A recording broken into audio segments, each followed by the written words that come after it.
दूसरी बात है, ये गांव का लीडर है, साथ साथ में बहुत धनी है।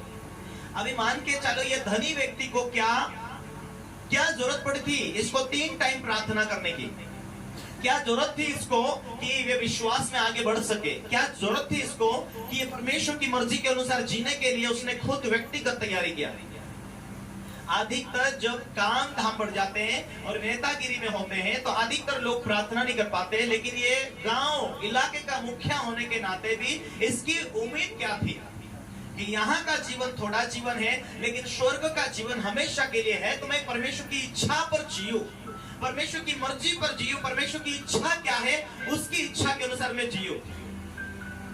परमेश्वर की इच्छा पूरी करने के लिए उसका मन लौलीन था, उसका धुंध वही था, उसका ध्यान वही था। इसीलिए उसका धुंध, उसका ध्यान इतना आकर्षित किया, इतना प्रभु की धुन में आगे बढ़ गया वो कि अपनी प्रार्थना का टाइम, अपना भेंट का टाइम, वो मुखिया और धनी व्यक्ति होने के नाते भी यहूदियों लोगों को जो धार्मिकता का प्रचार करते थे उसको मालूम था कि टाइम पर, समय पर जो भेंट देना ने देना, मुझे परमेश्वर की आज्ञा पूरी करनी, परमेश्वर की व्यवस्था मुझे पूरी करनी, परमेश्वर के सामने में निर्दोष ना हो। इसीलिए चाहे वो भेंट की हो चाहे प्रार्थना की हो, इन बातों में मैं दोषी ना ठहरूं, इसीलिए मुझे परमेश्वर के सामने वफादार रहना है। इसीलिए कुरनेलियुस धनी होने के बावजूद, कुरनेलियुस नेता होने के बावजूद, कुरनेलियुस लीडर होने के बावजूद, कुरनेलियुस बुद्धिमान होने के बावजूद भी अपना टाइम नहीं कमाता हुआ प्रार्थना में बैठ रहा है। कहां बैठ रहा है? प्रार्थना में बैठ रहा है। यहोवा जीत देता, यहोवा बचाता, यहोवा महान है, यहोवा ही श्वास और जिंदगी है। और ये धरती छोड़ने के बाद मुझे उसी के पास जाना है। मैं चूक ना जाऊं, मैं कानून को ना तोड़ पाऊं, कोई बंधन मेरे जीवन में ना रहे। इसीलिए वो परमेश्वर की व्यवस्था को पूरा करने में धुन था, वो परमेश्वर के सामने निर्दोष ठहरने के धुन में था, वो परमेश्वर की धार्मिकता को पूरी करने के धुन में बना रहता था। और आज विश्वासी लोगों का धुन कहां रहता है? आज इतना बड़ा परमेश्वर हमें मिल चुका, उसकी मर्जी को पूरी करने के लिए यदि जिस व्यक्ति का धुंध ये रहे कि मुझे परमेश्वर की धार्मिकता पूरी करना, चंगाई देना उसका काम। अरे चंगाई देने के लिए उस परमेश्वर ने अपनी आत्मा को निकाल कर मुझे दिया। अब चंगाई देने, दर्शन देने, स्वप्नों के अंदर बात करने, मुझे सुरक्षा देने, मुझे आने वाले भविष्य में वो बातें बताने के लिए अपनी आत्मा उसने मुझे दिया, तो मेरे अंदर उसकी आत्मा बैठकर सारी जरूरत को पूरा करेगी। आज मुझे उसकी इच्छा, उसकी मर्जी पर मुझे जीना, मेरे शरीर को मैं प्रभु की मर्जी के ऊपर में चलाऊं। हर व्यक्ति का धुंध और ध्यान यहाँ रहे। बाइबल क्या कहती है? इब्रानी 1:9, तूने धार्मिकता से प्रेम किया, अधर्म से बैर किया, इसीलिए मैंने तेरे साथियों से बढ़कर तुझे मेरा हर्ष रूपी तेल से तेरा अभिषेक किया। वो कौन सा अभिषेक? जो बुद्धि देने का है। कौन लोगों को शैतान बीमार रखता है, कौन लोगों को शैतान डिस्टर्ब करता है, कौन लोगों को शैतान दर्द देता है? जिसके जीवन में अभिषेक नहीं है। अभिषेक नहीं है तो शैतान को कुछ भी फर्क नहीं पड़ेगा। इसीलिए प्रभु ने कहा, मेरा ज्ञान, मेरे वचन, परमेश्वर के शास्त्र उसके सामर्थ्य को नहीं जानते, इस कारण तुम भूल में पड़े। तू परमेश्वर की बेटी है, तू परमेश्वर का बेटा है। मैं तुझे सांप और बिच्छू को कुचलने, शैतान की सारी शक्ति के ऊपर अधिकार दिया। इसीलिए मैं तुझे शैतान की मुंडी को कुचलने के लिए मैंने तेरा सामर्थ्य दिया, मैंने तुझे अभिषेक किया। क्या तू प्रभु की बेटी नहीं है? क्या तू प्रभु का बेटा नहीं है? क्या परमेश्वर तुझसे प्यार नहीं करता है? क्या परमेश्वर तुझसे दया नहीं करता है? क्या तुझे परमेश्वर ने अधिकार नहीं दिया कि तू बीमारों के ऊपर हाथ रखेगा, तुझे लोगों को चंगा करेगा? तेरे जीवन में स्वर्गों की सामर्थ्य लगी हुई है।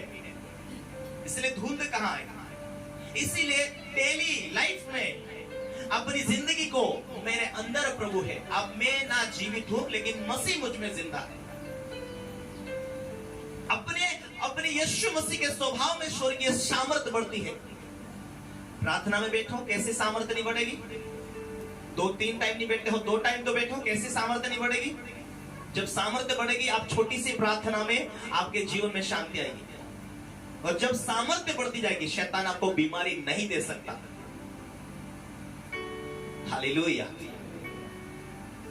क्यों कुरनेलियुस का दूत वहां था प्रार्थना पूरी करने में? प्रभु की मर्जी में जीवित, ताकि मैं नहीं जानता आगे का प्लान क्या है परमेश्वर का, आगे उसकी योजना क्या है मेरे लिए, आगे परमेश्वर मुझे कैसा चलाना चाहता, वो तो मेरा बाप है ना। मुझे परमेश्वर की योजना, उसकी इच्छा क्या है मुझे बढ़ाने के लिए। हे कुरनेलियुस, तू विश्वास योग्य है, तू प्रार्थना योग्य है। तू जो भेंट देता इन लोगों को, धर्मी लोगों को, तेरा भेंट स्वर्गों में परमेश्वर ने स्मरण किया है, याद किया। तू जो तेरे कमरे में बैठकर प्रार्थना करता है, तेरी प्रार्थना स्वर्गों में याद किया। तेरा भेंट तू यहां देता, वहां याद किया, वहां जमा हो चुका। तू यहां प्रार्थना करता, वो वहां जमा हो चुका। इसलिए तेरे भेंट और तेरी प्रार्थना को परमेश्वर ने स्मरण किया है। और मुझे, मैं परमेश्वर के सामने खड़ा रहता हूं, मुझे तेरे पास परमेश्वर ने भेजा है। जैसा स्वर्गदूतों को उसने प्रार्थना में सामने खड़े होते हुए देखा, उसने किया, हे प्रभु क्या आज्ञा है बता।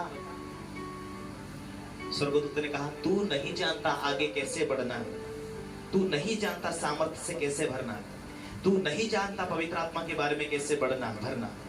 ये सारी चीजें वो नहीं बोल पाया, लेकिन वो समझ गया कि यदि परमेश्वर का दूत मेरे सामने आया है, मेरे कमरे में आया है और मुझे वो स्वर्गों की ओर से सलाह दे रहा है, तो वो तू जो चाहे वही मैं करना चाहता हूं। तू और तेरी कलीसिया पवित्र आत्मा से भर जाए। अब याफा में किसी को भेज दो। पतरस वहां आया है। पतरस वरदानों से, सामर्थ्य से भरा हुआ था, उसको बुला ले। उसने बुलाने के लिए भेजा। पतरस को मालूम नहीं था, पतरस कुरनेलियुस के व्यक्ति को नहीं जानता था। पतरस याफा में था, जिस व्यक्ति का घर समुद्र के किनारे था, उसके ऊपरली कोठरी में जाकर वो प्रार्थना कर रहा था। पतरस को पवित्र आत्मा ने बोला, पवित्र आत्मा ने पतरस को कहा, पतरस नीचे उतर, दो व्यक्ति तुझे कैसरिया से आए हैं तुझे लेने के लिए, तू निसंकोच चले जाओ उनके साथ।